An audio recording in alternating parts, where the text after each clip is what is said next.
राजा पुंडरक ने इंजीनियर बुलाए बड़े बड़े, खूब पैसा लगाया, काफी पैसा लगा दिया, सुदर्शन चक्र तैयार हो गया, वैसे उड़न खटोला हो गया। आदेश बोल दिया कि आज के बाद में कोई जो ना उस द्वारकाधीश को भगवान नहीं बोलेगा, आज से भगवान है तो राजा पुंडरक है, राजा पुंडरक की जय किया करना। अब एक संत महात्मा आए राजा के पास में, महाराज ये क्या कर दिया? कहता आज से मेरी पूजा क्या करने। ठीक है महाराज, डर के मारे, कोई भी है लटके आगे तो भूत भी नाचते हैं। ठीक है महाराज, और संदेशा भिजवा दिया। कहते और एक काम और कर दे। फिर क्या करना है? क्या करना है? कह रहे हैं एक चिट्ठी लिखो, एक चिट्ठी लिख दो द्वारकाधीश के नाम से। अरे द्वारकाधीश के ग्वाल बाल सुन, आज से तेरे भगवान की पदवी खत्म, आज से राजा पुंडरक भगवान। चिट्ठी पहुंच गई, भगवान ने देखा, रे वाह वाह वाह, एक भगवान और आ गया संसार में, अहो भाग्य। और संदेशा भिजवाया, और क्या लिखा चिट्ठी में? मेरे को भगवान मान ले, पुंडरक ने कहा था, और मेरी शरण में आ जा। भगवान ने चिट्ठी का उत्तर लिखा, भैया तो भगवान मान लिया मैंने, और मैं तेरे से मिलने के लिए बहुत जल्दी आ रहा हूं, चिंता मत करना, तेरे दुखों का निस्तारा करने आ रहा हूं। चिट्ठी में लिख दिया। पुंडरक घबरा गया, ये तो मेरे से मिलने के लिए आ रहा है।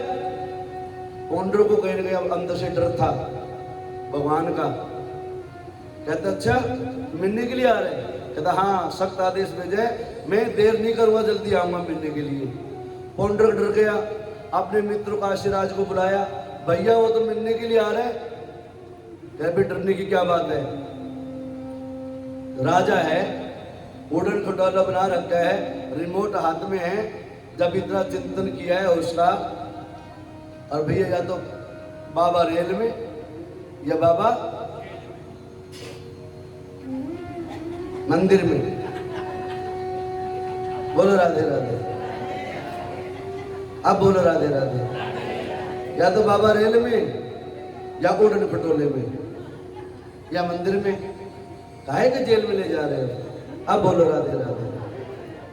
मुझे पता सारे यही बोलेंगे, इसे मैं भी पहले से तैयार था। अब पुंडरक को मिलने के लिए भगवान ने देरी नहीं करी, कह रहे चलो। भगवान पहुंच गए, पुंडरक ने देखा भगवान तो आ गए, भगवान को आगे दिव्य शक्ति थी, और पुंडरक देख रहा भगवान आ गए। कहता हाँ भाई पुंडरक सुना फिर कौन भगवान है? पुंडरक ने आवाज लगाई अपने मित्र काशीराज को, भैया बचाओ, आ गए भगवान। कह रहे मत बोलो भगवान है, बोल मैं भगवान हूं। कहते मैं भगवान हूं। झगड़ा हो गया। अब मेरे गोविंद ने बस कृपा करने में देर नहीं लगाते। एक संत कह रहे हैं कि पुंडरक को भगवान बनने के लिए भगवान का कितना चिंतन किया, भगवान कैसे रहते हैं, भगवान कैसे चलते हैं, भगवान कौन से कपड़े पहनते हैं, भगवान के हाथ में मुरली है या सुदर्शन चक्र है, भगवान कौन से उड़न खटोले में चलते हैं, भगवान किस टाइम सोते हैं, किस टाइम बैठते हैं, किस टाइम उठते हैं, क्या खाते हैं, क्या पीते हैं, कहाँ बैठते हैं, कहाँ उठते हैं। इतना चिंतन करते करते करते, भगवान का चिंतन करते करते यहाँ तक पहुंच गया पुंडरक। और भगवान कहते हैं अरे पुंडरक, तूने मेरे जैसा बनने के लिए कितना अभ्यास किया। भगवान तो नहीं बन सकता तू, लेकिन तू मेरा भक्त जरूर बन गया। रात दिन तूने भगवान बनने के लिए भगवान का चिंतन किया। मैं भगवान बन जाऊं, भगवान जैसा बन जाऊं, तूने मेरा चिंतन किया है, इसलिए तेरा उद्धार करने का भाव मेरे अंदर जागृत हो गया। मेरे गोविंद ने पुंडरक का सदा सदा के लिए काम कर दिया। बोलो गोविंद भगवान की। काशीराज जी खड़े होते देख रहा था, पुंडरक का काम तमाम हो गया, और जैसे घोड़े की लगाम पकड़ी काशीराज ने भगाया घोड़े को टिक टिक टिक टिक करके। गोविंद कहता है बेटा तुमने भी पूजन भजन में जो ना इसको शिक्षा दी थी, भगवान ऐसे होते हैं, भगवान ऐसे होते हैं। पुण्य सबको लगता है, गुरु महाराज कहते हैं जो कथा सुना रहा है उसको भी उतना ही पुण्य लगता है जितनी कथा कराने वालों को पुण्य प्राप्त होता है, और जो कथा सुनने आते हैं उनको भी कितना ही पुण्य प्राप्त होता है जितनी कथा करवाने वाले को लगता है। और जो कथा में एक दो सखी सहेलियों के साथ में बहका के ललचा के जिस बहाने से मिल जाए कथा में, उसको भी उतना पुण्य ही लगता है जितनी कथा सुनाने का पुण्य महाराज जी को प्राप्त हो रहा है। अब बोलो राधे राधे। क्योंकि सब प्रभु का ही काम कर रहे हैं हम लोग, प्रभु की शोभा बढ़ाने के लिए सब पुण्य काम कर रहे हैं, इसलिए सबको पुण्य प्राप्त होता है। जो सबसे पहले आके सीट पे बैठ जाता है उसको भी पुण्य प्राप्त होता है। जो सबसे बाद में आता है ना, चिंतन तो उसका भी है ना भगवान की कथा में जाने का, चाहे बहाना कोई भी हो, आया तो सही दरबार में, उसको भी भगवान प्रसाद दे करके यहाँ से आशीर्वाद दे करके भेजते। अब बोलो राधे राधे, जोर से बोलो और जोर से बोलो राधे राधे। इस प्रकार से काशीराज का भी काम मेरे प्रभु ने सदा सदा के लिए निस्तारा कर दिया। आज मेरे प्रभु आगे चलते हैं। हे राजन, मेरे प्रभु ने आगे भी लीला रची। कहते जब पांडव युद्ध जीत करके आनंद ले रहे थे, हाँ मेरी तरफ देखो इधर उधर में, हाँ मैं देखूंगा सबको, बोलो राधे राधे। पांडव जो है आज राजसूय यज्ञ कर रहे हैं, बड़े बड़े यज्ञ, और वहां से संदेशा आया गोविंद के लिए, और आज मेरे गोविंद अपने उन परम भक्तों से मिलने के लिए जाते हैं। और एक संदेशा और आया था, महाराज बड़े बड़े दुष्ट हो गए, जरासंध आदि और शिशुपाल आदि दुष्टों ने इस पृथ्वी के भार को बढ़ा दिया है। उन्होंने पृथ्वी पे त्राही त्राही मचा रखी है, महाराज उनका उद्धार क्यों नहीं करते? तो ब्राह्मण देवता जो चिट्ठी लेके आए थे उनसे पूछा, महाराज क्या करना चाहिए पहले? कहते महाराज पहले राजसूय यज्ञ में पहुंचो। कहते राजसूय यज्ञ पूरा कब होगा? कहते राजसूय यज्ञ जब पूरा होगा जब दुष्टों का संहार हो जाएगा। आज मेरे प्रभु दुष्टों का संहार करने के लिए पहुंचते हैं वहां पर जहां जरासंध आदि लोग बैठे थे, और कहते हैं निमंत्रण कार्ड सबको भेजा गया था, शिशुपाल आदि को भी वहां निमंत्रण कार्ड भेजा गया था, वो भी वहां पर आना होता उस यज्ञ में। और आज मेरे प्रभु उस यज्ञ में पहुंचे हैं जहां राजसूय यज्ञ चल रहा है। आज राजसूय यज्ञ में मेरे गोविंद का पूजन भजन कर रहे सभी। उस राजसभा में शिशुपाल भी पधारा हुआ था, और शिशुपाल को तो पहले ही गुस्सा था, गोविंद से पहले ही शत्रु भाव रखता था। जैसे मेरे गोविंद की आरती पूजन भजन होने लगा, शिशुपाल आदि राजा क्रोधित हो गए, कह रहे कहाँ ये राग बाल बाला, इसको आप टीका कर रहे हो, इसका पूजन और भजन कर रहे हो, ये इसके लायक नहीं है, ये तो चोर है, ये तो छलिया है, इसने सारे जीवन भर उल्टे ही काम किए हैं। गाली देने लगे, रात दिन चिंतन किया करता था शिशुपाल भगवान का गाली दे देके, हर रोज 100 गाली दिया करता था। लेकिन आज गोविंद ने कहा भैया आज तेरे ऊपर भी कृपा हो जाएगी, आज जो मेरे को कहना, मेरे को जैसे भजना बजले, जिस भाव से भजना बजले। सामने शिशुपाल है, सामने सभा बैठी हुई है, जरासंध आदि सारे राजा विराजमान हैं, और शिशुपाल खड़ा हो जाता है मेरे गोविंद को उल्टी सुल्टी कहने के लिए। और मेरा गोविंद देर नहीं करता है, अपने सुदर्शन चक्र से शिशुपाल का सर धड़ से अलग कर देता है। गुरु गोविंद भगवान। इस प्रकार से यज्ञ संपूर्ण होता है। और आगे कथा कहते हैं, उस यज्ञ में जब पांडवों ने यज्ञ रच रखा था, वहां जो बड़े बड़े युद्ध आए थे, उस युद्ध में जो है ना दुर्योधन भी आया हुआ था, कहते हैं, जहां से महाभारत की प्रारंभ काल शुरू होता है। द्रौपदी महारानी देख रही थी उस दृश्य को, राजभवन की अट्टालिका पे खड़े होकर, छज्जे पे खड़े होकर के, और कैसा वहां पर बना रखा था सिस्टम, जहां पानी है वहां पृथ्वी है, और जहां पृथ्वी है वह जल का भान हो रहा है, महसूस हो रहा है। दुर्योधन अपनी मस्ती में मस्त होते हुए जा रहा था राजन, और दुर्योधन ने देखा ये पक्की जगह है, और जैसे पांव लगाया, पांव रखा, और दुर्योधन जो है पानी के अंदर डूब गया। उस दृश्य को देख रही थी द्रौपदी महारानी, और द्रौपदी महारानी हंस बैठी, और द्रौपदी महारानी कहा अंधे का अंधा ही होता है। बस यहाँ से महाभारत की कथा शुरू हुई थी। बोलो राधे राधे। वही अभिमान, वही गुस्सा लेकर के दुर्योधन ने महाभारत का युद्ध छेड़ा था। हे राजन, इस प्रकार से द्रौपदी महारानी के उन कटु वचनों का अपने हृदय में स्थान बनाकर रात दिन जलता आग बबूला होता हुआ दुर्योधन महाभारत के युद्ध की तैयारी करी है। लेकिन ये तो गोविंद की कृपा है, ये तो मेरे सांवरे की कृपा है कि सांवरा हर जीव के ऊपर अपनी दया दृष्टि बनाता है। तो गोविंद भगवान की। इस प्रकार से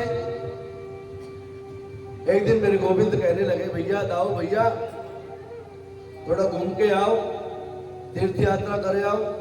बलराम जी कहा दाओ कृष्ण भैया ने, दाऊ जी थोड़ा घूमने का मन करता तो बहुत है मेरा भी, लेकिन क्या करूं, मैं जा नहीं सकता भी यहां से छोड़ करके, आप भी घूम के आ जाओ। चैत्र बैसाख मधुमास 2 महीने होते हैं छुट्टियों के। बलराम जी कहते भैया चलो घूमने चलते हैं। गोविंद कहते भैया आप भी घूम के आ जाओ, मैं तो बाद में आऊंगा। आज बलराम जो है अपनी सेना को लेकर के रथ में आरूढ़ होकर के हस्तिनापुर पहुंचते हैं, अपने उस परम शिष्य के पास में, दुर्योधन के पास में। और उधर से दुर्योधन की एक लड़की थी, उसका नाम था महाराज लक्ष्मण था, दुर्योधन की लड़की का लक्ष्मण नाम था। उसका स्वयंवर बन रहा था, और भगवान के एक बेटे हुए हैं जिसका नाम था सुबाहु, था कुछ ऐसा, याद नहीं इसको, मतलब पाठ नहीं कर रहे अच्छी तरह। वो आया हुआ था, उसको पता था स्वयंवर रच रहे हैं। वहां पर पहुंच गए, और लक्ष्मण की आंख मेरे भगवान के बेटे के लग गई, और लक्ष्मण प्यार कर बैठी दुर्योधन की लड़की, और उसको लेके चला गया। दुर्योधन को पता लग गया, दुर्योधन ने पकड़ के उसे कारावास में डाल दिया, और उधर से बलराम जी का आना हो गया। खड़ा होकर आदर मान किया दुर्योधन ने बलराम जी का, और पता लगा पीछे से जब आरती उतारी जा रही थी बलराम जी की, पता लगा कि इनके घर का एक मुखिया, एक लड़का जो है ना, आपकी लड़की को चुरा करके उठा करके प्रेम प्यार में बहका करके ले गया। दुर्योधन गुस्सा हो गया, दोनों को पकड़ा, कठिन कारावास में डाल दिया, और ये बात जो है पता लगी बलराम जी को। अभी तो गुरु गुरु कह रहे थे दुर्योधन, बलराम जी कहते हैं भैया दुर्योधन तो मेरा चेला है ना, मैं तेरा गुरु हूं। अरे इसमें क्या बुरी बात है, तेरी लड़की यदि मेरे भतीजे को पसंद करती है, मेरे भतीजे में कमी किस चीज की है? लड़की ने पसंद किया, इसमें तो उसके अंदर कुछ गुण तो होगा ना, जब तो पसंद किया होगा ना, ऐसे थोड़े पसंद कर लिया होगा। तू कहा राजा? कहते नहीं, कहां तुम और कहां हम? कितना अभिमान है दुर्योधन को। फिर क्या मतलब तेरा? कह रहा अरे गुरुजी तुम ग्वाल वाले, हम सम्राट, हम राजा, और तुम ग्वाल वाले, क्या जानो? तुमने कभी देखा ऐसे वैभव? तुम भूखे नंगे घर के, और जैसे भगवान को, बलराम को उसने उल्टी सुल्टी बातें करी। भगवान इतने देर में कहा रहने वाले बलराम जी, बलराम जी नाक में गुस्सा था। भगवान जी, बलराम जी का नाम है हलदर, हल रखा करते अपने साथ में, और कहता है अरे दुष्ट, गुरु का अपमान कर रहे हैं, लड़के लड़के आपस में प्यार है और गुरु का अपमान कर रहे हैं। ले तेरे को मजा चकाता हूं, तेरे को नहीं, तेरी पूरी हस्तापुरी को यमुना में सदा के, गंगा में सदा सदा के डुबो देता हूं। बलराम जी ने अपना हलदर उठाया और जैसे ही जमीन पे पटका, पूरी हस्तिनापुरी जो है ना टेढ़ी हो गई, डगमगाने लग गई, डूबने लग गई, चरणों में पड़ गए दुर्योधन। गुरु महाराज बहुत गलती होगी, बचाओ बचाओ बचाओ, ये तो पूरी हस्तिनापुरी डूब जाएगी। कहते क्यों आ गए होश? मेरे को कह रहा था ना बाल वाला है, मेरी बराबरी क्या कर सकते हो? गुरु कितना भी गरीब हो, कैसे भी रहता हो, गुरु गुरु ही होता है। जब गुरु के चरणों में बैठ के कहते ना गुरु जी आपके आशीर्वाद से तो सब कुछ है, गुरु के पास और कुछ नहीं है, पोथी पत्र है, कंठी माला है, उसी में जपते रहते हैं, उसी का तप का बल है गुरु महाराज के पास में। आपको धन का अभिमान होगा, तन का अभिमान होगा, धन का अभिमान होगा, गुरु को अपने मंत्रों पे स्वाभिमान है, अपनी भक्ति पे स्वाभिमान है। वो भक्ति का ही प्रताप है कि हस्तिनापुर आज भी तिरछी है, एक तरफ से झुकी हुई है। बोलो राधे राधे। इस प्रकार से मेरे प्रभु ने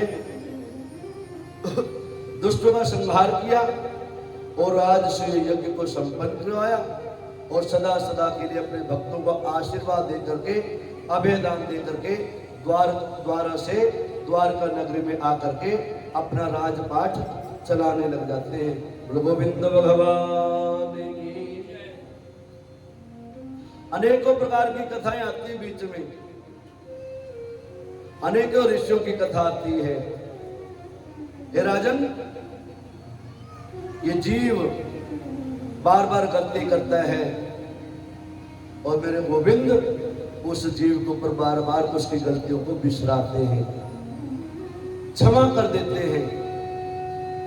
और जीव का यही एक परम कर्तव्य होता है, गलती हो जाए, जान के हो जाए, अनजाने में हो जाए, पहली बात तो प्रयास मत करो हो जाए, अनजाने में हो जाए उसकी क्षमा यात्रा है, और जाने की करोगे तो दुर्योधन जैसे हलदर का सामना करना पड़ेगा, गोविंद दंड देंगे। आज मेरे गोविंद सबको पवित्र बनाते बनाते बनाते उस जगह पर आ जाते हैं जहां पर आज एक परम भक्त मेरे गोविंद का इंतजार कर रहे हैं, गुणगान कर रहे हैं, जिसका नाम है सुदामा। मेरे बचपन का यार सुदामा, कृष्णासित सखा कश्चित ब्राह्मणो ब्रह्मवित्तमः विरक्तः इंद्रियार्थेषु प्रसन्नात्मा जितेंद्रियः। कैसा है सुदामा? जिस सुदामा का चरित्र जीव सुन ले, सच्चे मन से जो जीव सुदामा का चरित्र सुन ले, भागवत जी के अंदर 5-7 चरित्र ऐसे हैं, कथा सुनो ना सुनो, बस इन चरित्रों को जो जीव अपने जीवन में उतार लेता है ना, वो तो समझ लेना चाहिए अपने जीवन का उद्धार कर लिया। पहले दिन महात्म में आता है धुंधकारी का, गोकर्ण का उपाख्यान, बार बार सुनना चाहिए। बड़े से बड़ा पापी जीव भी कैसे भव से पार हो जाता है मेरे गोविंद के केवल सुकरण मात्र से, पवित्र हो जाता है, संत हो जाता है, संतों जैसा व्यवहार करने लग जाता है। उसके आगे अजामिल का प्रसंग आता है, अजामिल का उपाख्यान आता है, भक्त ध्रुव का उपाख्यान आता है। ध्रुव की कथा को जीवन में बार बार उतारने का प्रयास किया करो। अजामिल कितना ज्ञानी था, उसकी कथा को सुना करो, अभिमान निकल जाएगा जीवन का, ज्ञान की प्राप्ति हो जाएगी, गोविंद खड़ा हो जाएगा सामने आके। अजामिल की ध्रुव की कथा सुना करो, छोटे से छोटे बच्चों को भगवान कैसे प्राप्त हो जाते हैं निश्चल भक्ति के कारण से। और एक राजा की कथा सुना रहा था मैं, जिसने एकादशी का व्रत किया था। कौन थे राजा? राजा अम्बरीश। अम्बरीश थे महाराज। अम्बरीश की सेवा करने के लिए, अम्बरीश को पंखा झुलाने के लिए स्वयं गोविंद पधारते हैं। उतारो हृदय में अपने जीवन में उस कथा को। अपने भक्त की रक्षा करने के लिए, भक्त की हर प्रकार की मनोकामना पूर्ण करने के लिए स्वयं गोविंद वहां से इस धराधाम पे आ जाते हैं। एक गज और ग्राह हुए। गज ने गोविंद नाम पुकारा, मेरे गोविंद भागे भागे आए। तन का बल, मन का अभिमान, धन का अभिमान, जब कोई काम नहीं आया तो मेरा सामना आया। गज और ग्राह की कथा जीवन में सुना करो, लागू किया करो। और सगर आदि संतों की, राजाओं की कथा आई। बड़े से बड़े चक्रवर्ती सम्राट जब जीवन में हार जाएं और जब शरणागति कर ले मेरे प्रभु की, मेरा गोविंद उसको अभयदान दे देता है। ऐसे ही एक मेरे भक्त, मेरे गोविंद के भक्त हैं जो रात दिन चिंतन करते हैं, गोविंद से कभी मांगने की इच्छा नहीं रखते, कभी नहीं मांगा। बिन मांगे मोती मिले, मांगे मिले न भीख, दान दिए धन ना घटे। यही लाइन थी। ऐसे बोल रहे वो थी चिड़ी चोंच भर ले गई, नदी न घटे हो गई। बस ऐसे है। हाँ महाराज जिस नाते तो झेल रहे हैं आपको। हाँ हाँ, चिड़ी चोंच भर ले गई, नदी न घटियो नीर। आगे सब ऐसे बैठे हैं। अब बोलो राधे राधे। कल सुनाऊंगा शाम को क्या था आगे का। अब बोलो राधे राधे। हाँ हैं? दास मनु का कह गए, सबके दाता रहा। जोड़ दिया मैंने शब्द। हाँ अब आए ना लेते।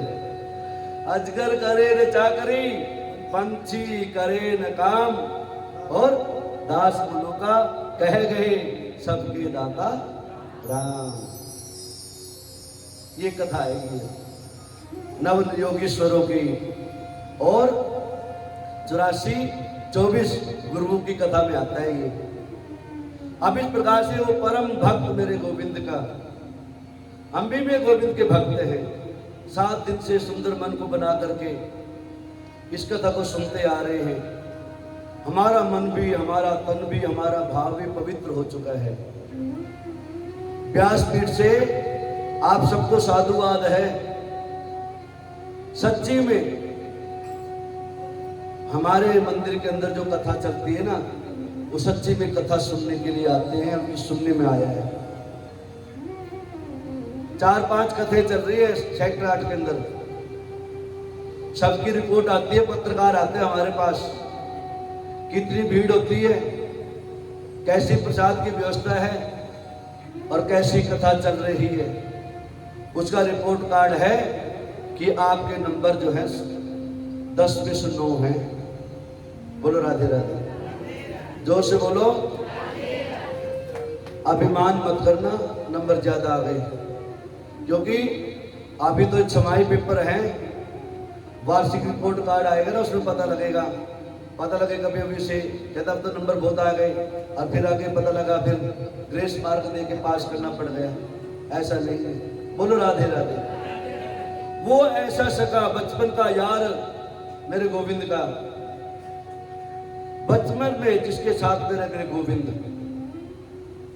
हवन की यज्ञ की सामग्री लकड़ियां इकट्ठी करने के लिए जंगल में जाया करते थे, इकट्ठे जाया करते थे। और एक दिन जो है वर्षा काल, बारिश हो रही थी और यही समय था, काले बदरा आ गए और मेरे गोविंद और सुदामा बचपन के जंगल में लकड़ियां बीन रहे थे गुरु महाराज की आज्ञा से। बारिश आ गई, मेघ बरसने लग गए, कहीं रास्ता दिखाई नहीं दिया, रात में जंगल में ही रुकना पड़ गया। लेकिन गुरुजी ने जो है ना सुदामा को कुछ प्रसाद दिया था, चने, बेटा देर हो जाए कहीं दोनों मिल बांट के खा लेना। सुदामा ब्राह्मण था और मेरे भगवान यदुवंशी थे, क्षत्रिय थे, और बारिश हो रही थी और एक पेड़ का तना देखा, उस तने पे जाके बैठ गए। गहरा जंगल था, भारी भरकम पेड़ था, उसके नीचे बैठ के जाके तने के ऊपर और थोड़ी सी दूरी बना के बैठ गए। इस कोने में मेरे गोविंद बैठ गए और उस कोने में मेरे गोविंद का वो परम सखा बैठ गया। अब ब्राह्मण को तो भूख लग जाती है, अब बारिश हो जाए और ठंडी हवा चलने लग जाए और थोड़ी सी सर्दी लगने लग जाए तो चने लिए हुए थे सुदामा ने बगल में, और धीरे से पोटली निकाली, खाने लग गए। और चने ऐसे वैसे तो नहीं, कड़ाके के चने थे, अच्छे भुने हुए। आवाज आई और मेरा सांवरा पूछता रहे, सुदामा हाँ भैया, हाँ सका, सर्दी लग रही है? कहता हाँ सर्दी लग रही है, इससे जो ना दांत कड़कड़ा रहे हैं। कहते कुछ खा रहा है क्या? कहते कुछ नहीं, सर्दी ज्यादा लग रही है, इससे दांत जो ना कड़कड़ा रहे मेरे। अच्छा भैया अच्छा, थोड़ा संभल के बैठ, अपना पटका दे दूंगा। ना ना ना ना मेरे पास बता ना, वहीं बैठा रहो, भीग जाएगा नहीं तो। और मेरे गोविंद कहते अरे सुदामा अभी मिल बांट के खा लेगा तो ठीक, नहीं तो बाद में भुगतान करना पड़ेगा। आज वही मेरे बचपन का यार सुदामा, मेरे गोविंद का यार सुदामा। और कैसी है मेरे वहां की व्यवस्था सुदामा की, घर में खाने के लाले पड़े हुए हैं। और सुदामा के विषय में बताया गया कैसा है वो, विरक्त है, काम क्रोध लोभ मोह से दूर है और इंद्रियों को जीत रखा है जिसने, प्रभु के चरणों में जिसकी भक्ति बनी हुई है, मति लगी हुई है, बुद्धि लगी हुई है, प्रसन्न है, प्रसन्नात्मा है, आत्मा में किसी प्रकार का विकार नहीं है, सब कुछ गोविंद ही है। जो कुछ भी चल रहा है दुनिया में वो सब गोविंद की कृपा से ही है, ये मान बैठा है। और जितेंद्रिय भी है, इंद्रियों को जीत रखा है। आज यदि व्यवस्था भर के खा लिया, नहीं तो हर रोज एकादशी जैसा भाव जागृत कर लेता था। गोविंद आज भी आपके नाम का व्रत हो गया। गोविंद आपने मेरे ऊपर इतनी दया कर रखी है, हर दूसरे दिन व्रत करवा देता है गोविंद। ये अभ्यास कहां मिलेगा मेरे ऊपर करने को? गोविंद बहुत अच्छा आपका शुक्राना है, रात दिन गोविंद का, मेरे प्रभु का शुक्राना कर रहे हैं सुदामा। कभी शिकायत नहीं करी भी मेरे घर में अन्न नहीं है, मेरे घर में वस्त्र नहीं है, झोपड़ी पक्की नहीं है, टपकती रहती है। देखा होगा ना आपने अपना मंदिर कैसे टपका करता था। और माता कहती थी महाराज पंडित जी मैंने गोविंद जाने, अपने राम को कुछ नहीं पता, थाई नहीं पल्ले कुछ क्या पता बताएं, कुछ कर ही नहीं सकते थे। लेकिन विश्वास था, दृढ़ निश्चय था, गोविंद एक दिन अपने आप अपना काम बनाएंगे। और उस गोविंद की कृपा हुई, चकाचक हो गई। अब ले रहे ना आनंद, खूब जगमग हो रही है, दूर दूर से चर्चा है अपने मंदिर की। कहते हैं बिल्कुल मॉडर्न मंदिर है, सेक्टर 8 वाला, सबसे अच्छा मंदिर बताते हैं अपने यहाँ का। तो ये हम भगवान का शुक्राना करते हैं, ये बातें हमें सुनने में आती हैं। सबसे सुंदर श्री विग्रह विराजमान है हमारे मंदिर में, 5.25 फुट के विग्रह विराजमान है।